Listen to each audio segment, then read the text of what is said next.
И ты такой, вот так вот берешь его и такой, знаешь, как робот, и такой... Простите. Короче, ребят, проектор, да ладно, кто из вас ребенком не был, начинайте. Проектор Tandil TD80 Pro. И это продолжение известного компакт-проектора TD80W. И сразу тут такие, наверное, вопросы, для чего вот это вот у нас. Это уникальная функция, мы сейчас будем разбираться. И этот проектор, вот он интересен тем, что в районе $100 его можно взять. И, в принципе, за свои $100 он имеет интересные характеристики. Из того, что заявлено, 750 ANSI люмен, да, тут я не сомневаюсь, нормальная вещь, хорошо там, ярко светит, все классно. Теперь 1080p нативный, есть у нас автокейстоун, показываю сразу, вот так вот у нас здесь есть автокейстоун, вот камера автокейстоуна, но не реализован автофокус при наличии, допустим, электронного фокуса. Есть вот фокус плюс, фокус минус, и в принципе с камерой, при наличии камеры вот можно было бы уже реализовать. Пульт, кстати, самый обыкновенный пластик, ничего примечательного нет. И этот Tandil интересен тем, что у него 270 градусов углы поворота, то есть можно поставить на потолок, проецировать, там вы легли на кровати, я, кстати, у меня обычно такого голова кружится, либо там поставили так, либо так, и самое главное, нифига себе, его можно носить. Это я, честно говоря, не понял. Вы берете вот эту штуку, вот так вот, одеваете одну собачку, ну, один карабинчик его, у нас всегда собачками их называли, одеваете вторую, при том, что проектор-то не ударопрочный, да, проектор-то не имеет никакого класса защиты, чтобы его так с собой носить, допустим, на природу. Ну, нет, это вот просто вот такой вот сделали. Еще одень ее, попробуй. Так вот одели, так вот взяли. И пошли дефилировать, на такие, опача, да, такая классная тема, ну, я не понял, честно. Не понял, но функция такая, если кому-то вот тупо поносить с собой проектор, вообще идеальная вещь. Напишите, пожалуйста, часто вы носите проекторы. Это, во-первых. Во-вторых, насколько полезная функция. Это два. Теперь, что у него есть? Вот это сразу окошечко, это у нас для чистки внутренности проектора от пыли. Теперь у нас есть, ну с этой же стороны, резиновая заглушка, где есть USB-шка, HDMI-чик и 3.5 выход. И HDMI здесь очень важен, потому что именно только для внешнего устройства я могу рекомендовать. Но если я вам сейчас начну объяснять, смотрите, ну то, что нет регулировки картинки для внутреннего, скажем так, плеера, это еще полбеды, он более-менее откалиброван. То, что там, допустим, ну, YouTube декодирует, конечно, с HDR, 4К с HDR это хорошо, но то, что там стоит TimeLogic на ускорителе Mali 450MP, это тоже полбеды. А вот то, что там память 1/8, это вообще прям беда. Серьезно вам говорю. И такой проектор вот 1/8 плюс старый M-Logic плюс там сама эта система проекторная, это уже плохое сочетание, я вам серьезно говорю. Поэтому вот когда вы включаете внешнее устройство, тогда другое дело. Но тут вступает качество звука в свою роль. И качество звука у нас 2 по 8 Вт заявленных, звук громкий, но плосковат. Конечно же, в таком формате мы не можем реализовать нормальное, скажем так, какую-то басовую диафрагму или вообще звуковую составляющую, да, это просто какие-то пищалки стоят. Вот это вот его минусы. А вот то, что из плюсов, то да, действительно, на внешнем плеере хорошо воспроизводит ярко, тут я подтверждаю, почти нет линзирования, хотя есть какие-то искажения из-за того, что из-за его размерности. У него короткий фокус, и в принципе сейчас мы, когда перейдем на AliExpress, я покажу, там даже расписаны фокусные расстояния, это тоже хорошо. Интересный дизайн, и самое интересное, это, конечно же, цена. Извините меня, в районе $100, если брать уже, то брать хотя бы такой Tandil. Но это будет решать вам по результатам сегодняшних тестов. Мы сейчас переходим с вами на AliExpress, потом на тесты, а потом, конечно же, на выводы. Но перед этим подписываемся. Все, ребята, перешли.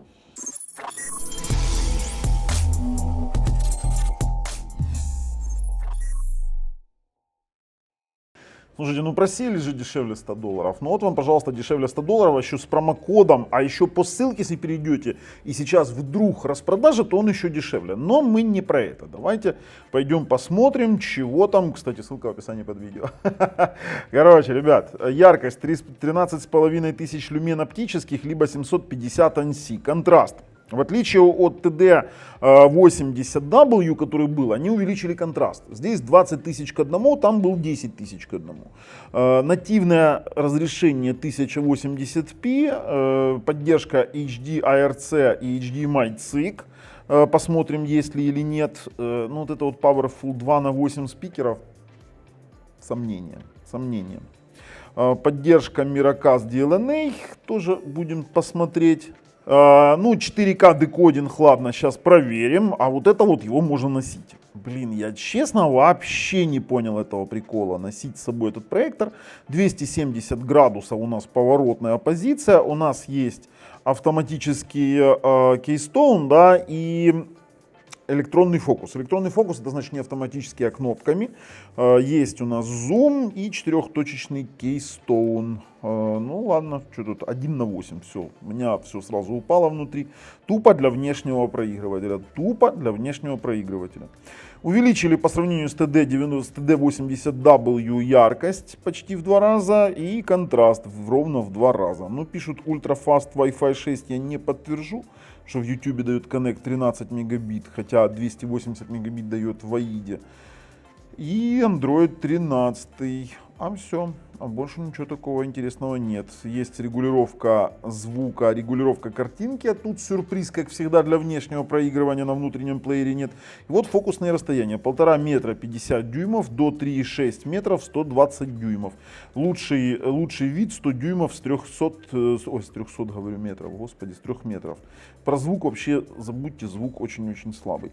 Ну, имеется в виду, он не слабый, он плоский, он не тихий, но он конкретно плоский.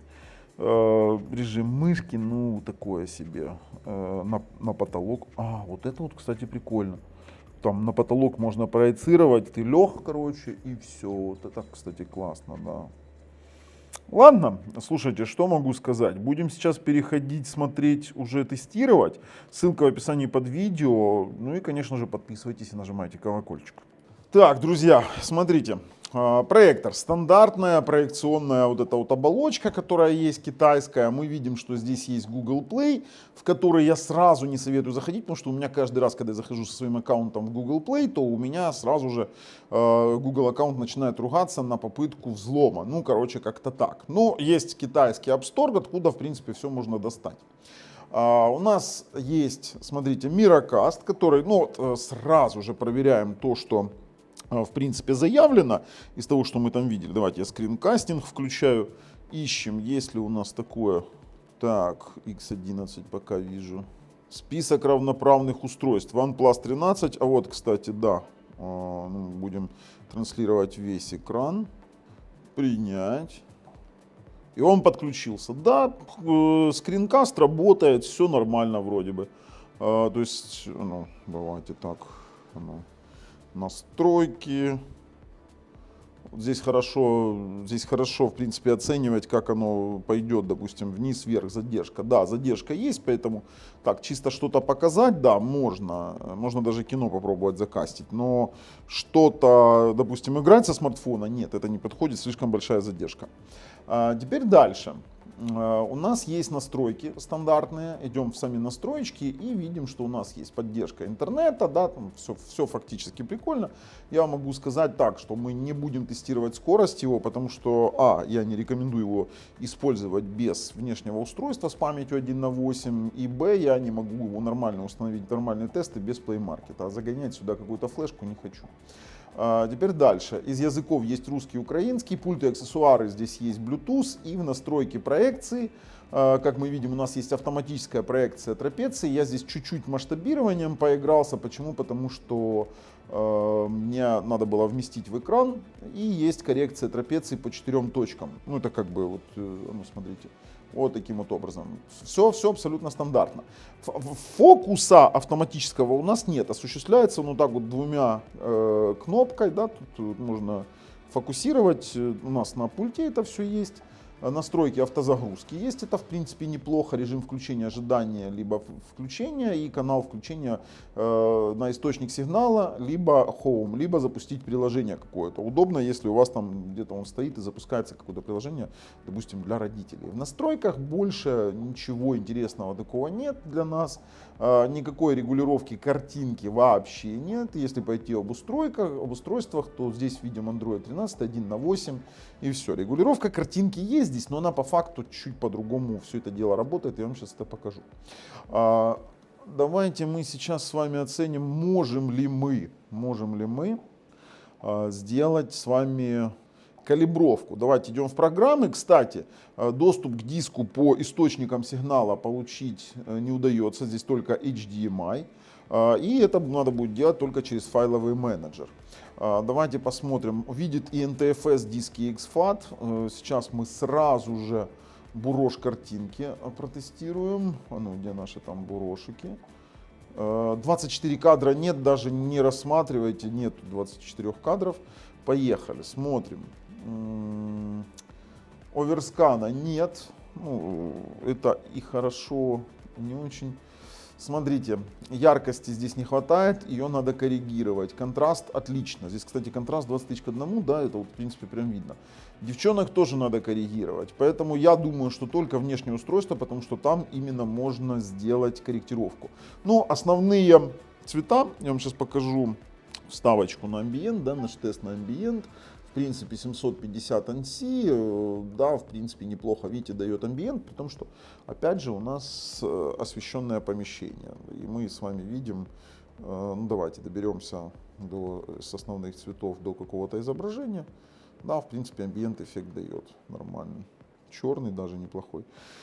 Хотя, видите, разделение по квадратам есть нормальное. И что у нас здесь тоже? Даже квадратики видны. Вот видите, контраст яркости. По яркости, вот я сразу говорю, по яркости у нас есть проблемка именно на базовом плеере. Это, в принципе, так и работает. А все остальные квадраты видны и разделение. Он неплохо откалиброван, я вам скажу, но есть моменты. Потому что, видите, даже отлично видно градации, а вот здесь вот уже яркостью надо бы поиграть. То есть везде даже видны эти трехуровневые градации. Он неплохую калибровочку имеет. Смотрите, если здесь мы контраст видим все квадраты, то там последний ряд вообще не виден, а второй ряд виден со второго либо с третьего. Это в сером, то же самое в синем, в зеленом, красном, все абсолютно идентично. По размытию, ну, если учитывать, что это очень короткофокусный проектор, именно с такой линзой, такой уменьшенной матрицей, то, конечно же, какие-то минимальные искажения у нас есть, но у нас практически нет самого эффекта линзирования, и все влазит в проекционное изображение. Так, девчонки у нас были, это чистая Full HD матрица, пропуска веточек нету, девушка выглядит чуть-чуть, вот чуть-чуть бы я добавил бы той же самой яркости, и тут у нас все вроде нормально. А ну давайте по презентационному проектору дойдем до текстов. Приближаемся. Десятка уже расплывчатая, 12 чуть-чуть плывет, 12 чуть плывет, 14 четко. Тут вы должны понимать, что это короткофокусный проектор. Вот так вот, на длинный фокус, большие изображения вам не удастся на нем сделать. То есть, вот, серьезно вам говорю, 12, 14 читаем, и десятка уже начинает плыть, восьмерка вообще плывет. То есть это для вас такая информация. Хорошо, но давайте выключу вот это дело. У нас здесь есть, в принципе, декодирование HDR чистое. А ну давайте посмотрим его технические характеристики. Заходим в AIDA 64. Вот сделали бы 2 на 32, или 2 на 8, или 2 на 16. Было бы самое оно. Это, блин, AMLogic. Твою налево. Ну как можно было на AMLogic 1 гигабайт поставить? Твою мать, а. Так самое интересное, внутреннее хранилище 8 и есть. Видите, 1 на 8. Слабовато. Я подключил жесткий диск, получается, SSD-шник. 4 ядра Cortex A53 по 1,5 ГГц. Это что ж там за AMLogic-то такое? Это еще первый, что ли? Надо смотреть. Так, за отображение. От Mali 450 MP, да? А, ну все понятно. Это очень старый проц. Теперь коннект у нас в 5 ГГц 286 мегабит. Не самый худший, но фактического здесь будет не больше 100-150 мегабит скорости. Но батарея у нас не работает. Android 13 хорошо, без root доступа, кстати, и доступа к температуре. А ну-ка, сейчас посмотрим. Доступ к температуре есть, ну такой, знаете, 67-68. В принципе, там же на линзе это все дело, вернее на матрице. Матрица тоже греется. Это как бы, в принципе, для проектора еще и более-менее нормальные температуры. Давайте включим ютубчик. Я хочу посмотреть, но при 1:8 я вообще не верю ни в какой декодинг чего-либо серьезного. Абсолютно. И сразу же протестируем звук. Кстати, вот в YouTube здесь действительно декодинг идет в HDR. Ну, давайте. Но опять же, не рассчитывайте на хорошее воспроизведение Full HD видео. Давайте включаем магический лес. Этого будет достаточно. Я включу сейчас свое видео. Вот смотрите. Вот да, у него HDR есть. Это все хорошо. Даже сам по себе YouTube будет показывать, давайте удалю, так вот, будет показывать, что он декодирует HDR, но в Full HD у нас фризы. Full HD у нас фризы. Вот такую вот имеем фигню, да? К сожалению. Поэтому только внешнее устройство. Вот видите, 1080p HDR. Скорость, конечно же, мы не можем с вами показать. И все. Ну тут знаете чего? Тут сетевой модуль качает. 13 мегабит для такого ролика в HDR это вообще слабо. Тут сеть подводит. Тут подводит сеть, она потом опускает, просто-напросто битрейт снижает. И все. То есть даже если это будет 1080p 60 Гц, она снизит битрейт. Что мы видим на ветках, да, у нас ореолы появляются. Хотя, в принципе, воспроизводится это достаточно неплохо и что-то даже может. Хотя дропит. Но звук ужасен. Звук ужасен, я сразу говорю, это очень слабый звук. Но опять же, здесь нет басистости вообще, и выйти в главное меню это прям проблема. То есть памяти явно не хватает, и тестировать на этом. Я вам сейчас покажу один прикол. Если я включаю, например, здесь 4К, да, как мне пишут, что это поддержка 4К. Если я включу здесь, например, LG New York 4K, то мы получим такой неприятный эффект зависания. Вот давайте, LG New York 4K. Это наш стандартный тест на вот такие вот дела. Давайте, я же его уже смотрел. То есть да, это все в HDR, все хорошо, он воспроизводит, пока вы не трогаете ничего. Не дай бог вы здесь тронете какие-то настройки, при том, что настроек, допустим, качества воспроизведения нет, их просто нет. А ну подождите, сейчас давайте на начало куда-то туда перемотаем, оно перемотается. О. Вот видите, вроде бы сейчас воспроизводит, и действительно воспроизводит. 4К ролик высокобитрейтный. Но только мы нажмем на менюшку, вот она, и чего-то попробуем там поклацать. А сейчас клацает. Ну нормально, ладно. И здесь, режим изображения. Доклацаем. А ну давай. Ну, и все. И мы повисли. Все, ребят, мы не можем не выйти, смотрите, никуда. И все. Видите, есть режим изображения, мы не можем в него зайти. Все, зависло. Теперь переходим на внешнее устройство. Теперь переходим на HDMI устройство, и здесь совсем все по-другому. Конечно же, все зависит от HDMI самого устройства. Например, в данном случае это TV-Box Nexon X11, и здесь уже совсем все поприкольнее. Если я даже сразу здесь включу YouTube, допустим, поищем мы с вами «Дикая река 4К». Так, и включаем сразу «Дикую реку», которую он будет воспроизводить идеально. Да, тут мы сейчас смотрим не про это. Звук, смотрите, звук громкий, он плоский, нет басистости. Нет басистости вообще никакой, хотя звук действительно громкий. Вот он и с внешнего устройства он играет намного лучше, чем с внутреннего. Вот прикиньте, я вам сейчас покажу, как воспроизводится это. Смотрите, то есть да, отлично. Отлично воспроизводится. С внешнего устройства это совсем другой проектор. Мало того, в этом проекторе, если сейчас нажать на настройки, не на эти, вернем, на вот такие вот, то у нас здесь появятся сразу же настройки изображения, звука. Вот это совсем другое дело. Пошли в картинки Бурож. Но перед картинками Бурож хочу вам показать, что он дает сигнал какой принять. Он дает принять сигнал до 4К 30 Гц, либо 1080p 60. Режима HDR. HDR он не принимает сигнал, только внутреннее декодирование HDR есть. Конечно же 8 бит. Включаем картиночки Бурож, и здесь можно уже даже на 4К тестировать. А вот здесь мы совсем все по-другому пойдем с вами делать. Вот, а вот здесь вот мы с вами будем сейчас, я даже вам буду записывать этот вот момент того, как мы будем его калибровать. Смотрите, мы сейчас по яркости с вами, у него базовая калибровка неплоха, но по яркости чуть-чуть, конечно же, видите, пользовательский, если я выбираю его, вот, оно будет ли... Опа! Смотрите, как хорошо. Надо сделать так, чтобы последние два были еле-еле видны. Вернее, последний был еле-еле, а предпоследний... О, смотрите. То есть, ну, тут на ваш уже там взгляд, как ваш глаз будет видеть. Хорошо, это мы с вами видим. А ну давайте контрастик теперь подгоним. Ага. Контрастик. Очевидные различия. Это, кстати, контраст. И контраст, смотрите, вот еле-еле должно быть, чудесно, смотри, блин, не понимаю, вот я вижу глаз, а камера, сейчас мы приблизимся, да и камера видит, да, вот он есть, а вот он пропадает, все, вот этот вот момент, 44.